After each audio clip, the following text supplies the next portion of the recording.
Hello everyone, स्वागत है आप सबका हमारे YouTube channel war is June by AK में। जैसे कि army Agniveer GD exam 1 June 2026 से शुरू होने जा रहा है, तो इसका जो हमारा स्पेशल सीरीज़ चल रहा था उसके एक और वीडियो में हम आपका स्वागत करते हैं। आज जो हमारा टॉपिक होने वाला है ये रिलेटेड टू ज्योग्राफी। हमारे टॉपिक का नाम आज होने वाला है सोलर सिस्टम। सबसे पहले हम समझेंगे सोलर सिस्टम क्या है, और इस माइंड मैप के थ्रू हम 10 मिनट के अंदर पूरे सोलर सिस्टम को कवर करने की कोशिश करेंगे। हम आपको उतना ही जानकारी देंगे जो आपका एग्ज़ाम ओरिएंटेड हो।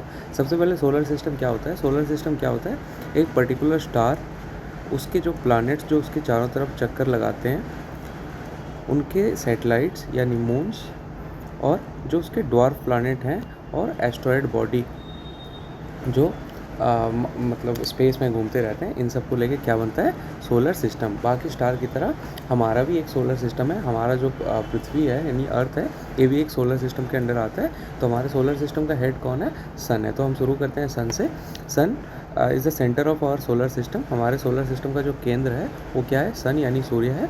ये मेनली किससे बना हुआ है ना, 74% हाइड्रोजन और 26% हीलियम, सॉरी करेक्शन चाहूँगा, 74% हाइड्रोजन, 24% हीलियम, और बाकी के जो बचे कुछ एस्ट्रॉयड और मीथेन जैसे गैसेस से बना हुआ है, जो एक्सट्रीम सोर्स ऑफ हीट होता है। और ये जो सन है ये क्या क्या सोर्स करता है ना, इसका source of heat, light and energy, यानी जो तापमान, जो एनर्जी आप देखते हैं और जो लाइट देखते हैं, ये कहाँ से आता है ना, सन। इसका जो लाइट, हीट और एनर्जी का अल्टीमेट सोर्स किसको कहा जाता है ना, सन यानी सूर्य को।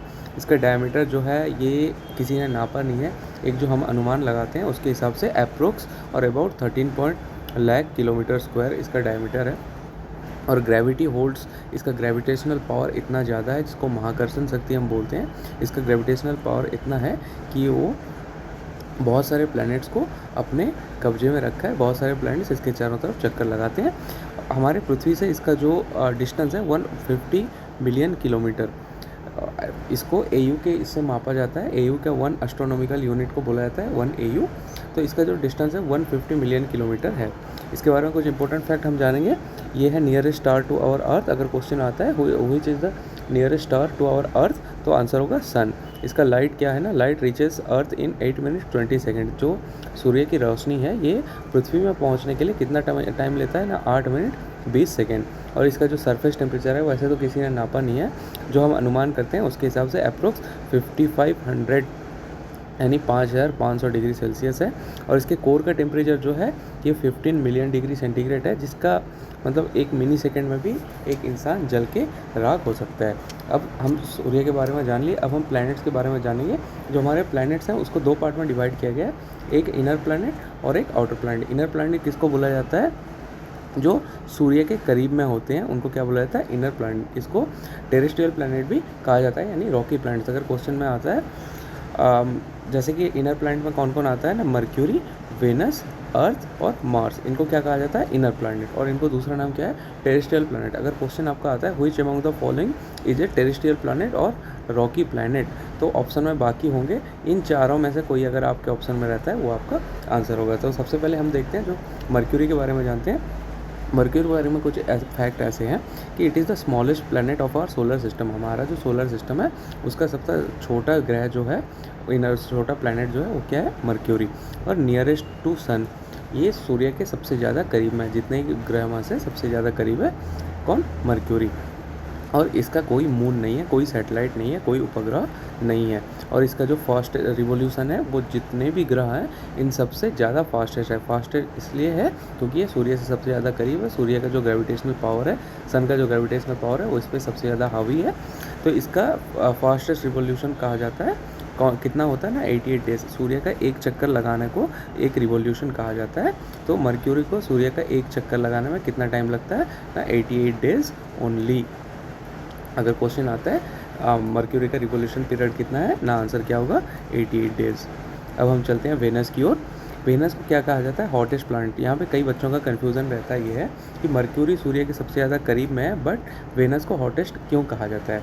मर्क्यूरी सन के करीब है। लेकिन वेनस क्या है, इसके अंदर जो है मीथेन गैस का जो क्वांटिटी है, मीथेन गैस का क्वांटिटी जो है, जिसको ग्रीन हाउस गैस भी कहा जाता है, वो बहुत ज़्यादा पाया जाता है, जिसकी वजह से क्या है, वो एक लेयर बना देता है। उस लेयर से क्या होता है, जो सूर्य की हीट है उसके अंदर आते हैं, बट वहाँ से बाहर जा नहीं पाते। ये जो मीथेन गैस है, हमारे अर्थ में भी इसका क्वांटिटी बढ़ने लगा है, जिसकी वजह से हमारा जो ओजोन लेयर है उसमें छेद होने शुरू हो गए हैं। तो वेनस को क्या कहा जाता है, हॉटेस्ट प्लैनेट और ब्राइटेस्ट प्लैनेट। जैसे कि जो सूर्य के हीट जो है वो रोशनी के थ्रू आती है। अब रोशनी तो यहाँ आ गई, लेकिन जब यहाँ से रिफ्लेक्ट होकर ऊपर नहीं जा पाती, वो जो लेयर रहता है उसमें रुक जाती है, जिसकी वजह से ये सबसे ब्राइटेस्ट प्लैनेट इसको कहा जाता है।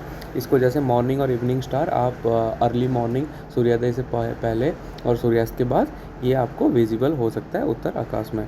और इसका भी कोई सैटेलाइट नहीं है। ये जो है ईस्ट से वेस्ट की तरफ रोटेट करता है। कहाँ से? ईस्ट से वेस्ट की तरफ रोटेट करता है। फिर हम आते हैं अपने ग्रह की तरफ। हमारे ग्रह का नाम है अर्थ यानी पृथ्वी।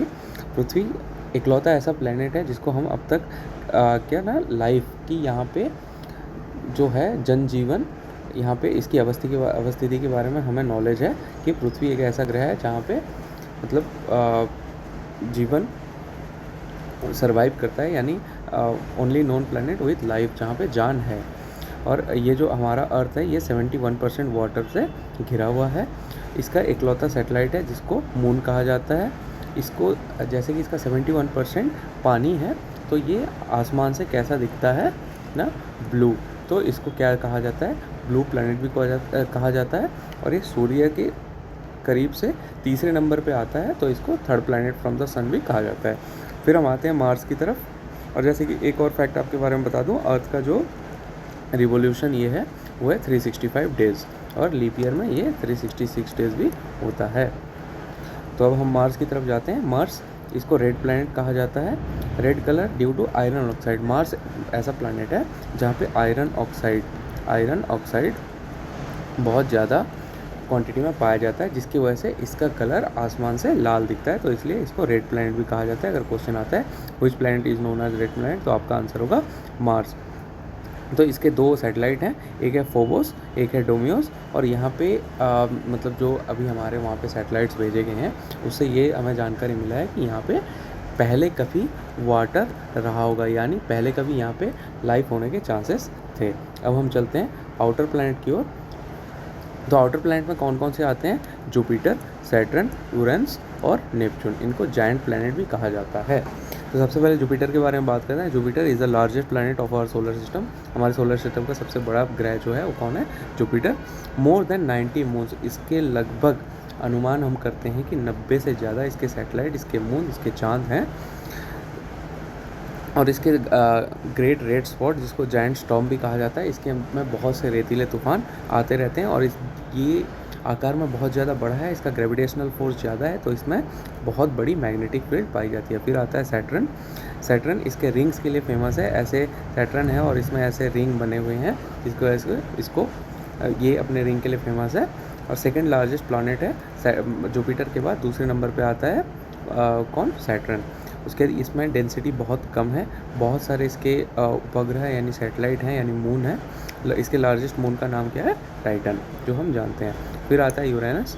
यूरेनस ये सबसे मतलब कोल्ड प्लैनेट बोला जाता है, क्योंकि ये सूर्य से बहुत दूर है। सूर्य की रोशनी पहुंचने में यहाँ बहुत टाइम लगती है, जिसकी वजह से यहाँ पे टेम्परेचर हमेशा माइनस में रहता है, जिसकी वजह से इसको कोल्ड प्लैनेट भी कहा जाता है। इसके अंदर बहुत ज़्यादा मीथेन गैस पाए जाते हैं, जिसकी वजह से आसमान से इसका कलर ब्लू और ग्रीन दिखता है। ये ईस्ट से वेस्ट की तरफ रोटेट करता है। फिर हम आते हैं नेपच्यून। ये हमारे सोलर सिस्टम का सबसे फार्देस्ट प्लैनेट यानी सबसे दूर में रहने वाला ग्रह है।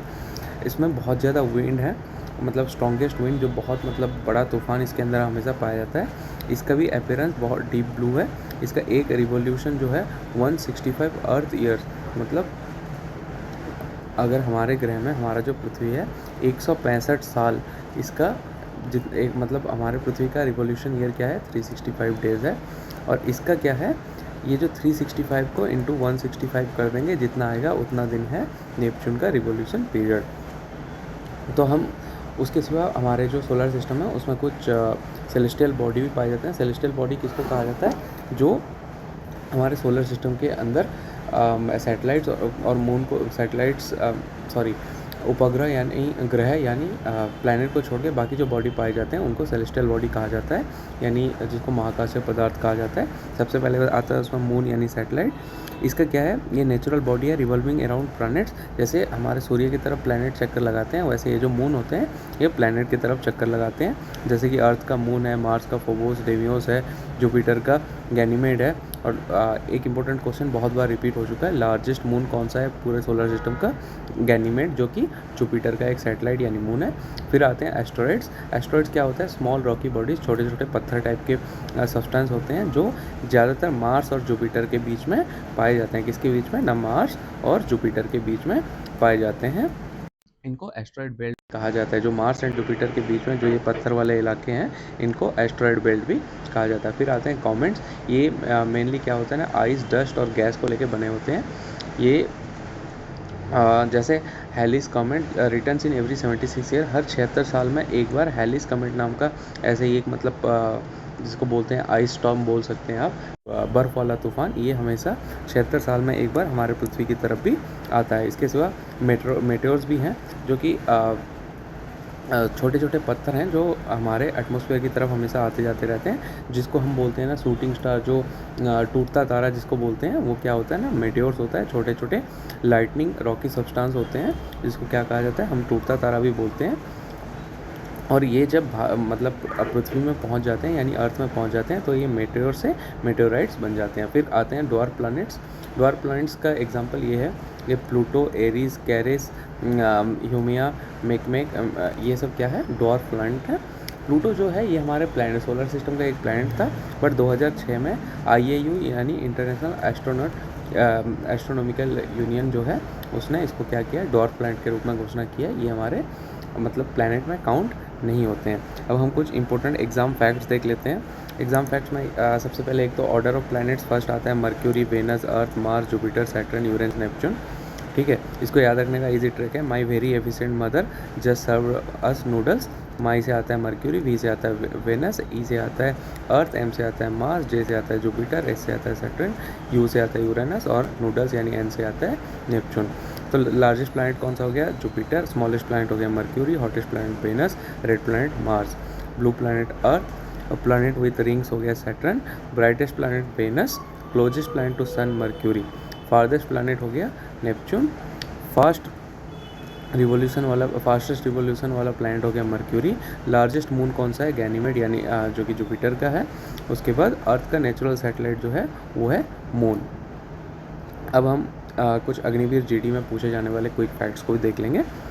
नियरेस्ट स्टार टू अर्थ क्या होगा? सन। लार्जेस्ट प्लैनेट होगा Jupiter. Smallest planet Mercury. Red planet Mars.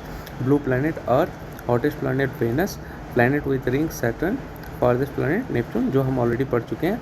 Light reaches earth in 8 minute 20 second. Total planet कितने हैं? 8। एस्टेरॉइड बेल्ट का लोकेशन कहाँ है? ना Mars and Jupiter. Dwarf planet कौन सा है? ना मून। मून ऑफ अर्थ कौन है? वो भी है moon. Largest moon of solar system है Ganymede. Farthest planet in revolution, fastest planet in revolution Mercury. तो ये ऑलरेडी इसके बारे में हम डिस्कस कर चुके हैं। अब हम देखते हैं कुछ जो आते रहते हैं हमारे एग्जाम में, वो है which is the largest planet? Answer होगा आपको पता है Jupiter. Which is the hottest planet? Answer होगा Venus. Why is Mars called red planet? Due to iron oxide. Which planet has a ring? Saturn. Which planet rotates on its side? Uranus, जो कि अपना ही चक्कर लगाता है, सूर्य का चक्कर नहीं लगाता है। Which is the nearest planet to sun? Mercury. Which is the brightest planet Venus. Which planet is known as blue planet? Earth. Name of the largest moon in solar system हो गया गैनीमेड। और where is the asteroid belt located between Mars and Jupiter. इसके सिवा जो और आपके important MCQ questions हैं वो आपको जो ऑलरेडी SSC एग्ज़ाम और आर्मी GD के एग्ज़ाम में आ चुके हैं वो आपको वीडियो के डिस्क्रिप्शन में मिल जाएगा। इसके सिवा वीडियो के डिस्क्रिप्शन में मैं हमारे टेलीग्राम चैनल का लिंक डाल दूँगा, आप उसमें भी ज्वाइन कर सकते हैं, जहाँ ये सारे क्वेश्चन रेगुलर अपडेट मिल रहे हैं। और ये जो माइंड मैप जिसके थ्रू आपको भी पढ़ाया मैं, इसका भी मैं PDF का जो लिंक है वो इस वीडियो के डिस्क्रिप्शन में डाल दूंगा। एंड लास्टली मैं आप सबको रिक्वेस्ट करूँगा ज़्यादा से ज़्यादा हमारे चैनल से जुड़े रहिए। बहुत जल्द हमारा SSC CGL का स्पेशल क्लास आने वाला है। SSC CGL और SSC stenographer GK 1 shot class आने वाला है। इसके सिवा हम बहुत जल्द उड़ीसा पुलिस के ऊपर भी अपना क्लास लेके आने वाले हैं। तो आप ज़्यादा से ज़्यादा हमारे चैनल को सब्सक्राइब कीजिए, अपने दोस्तों को शेयर कीजिए। Thank you.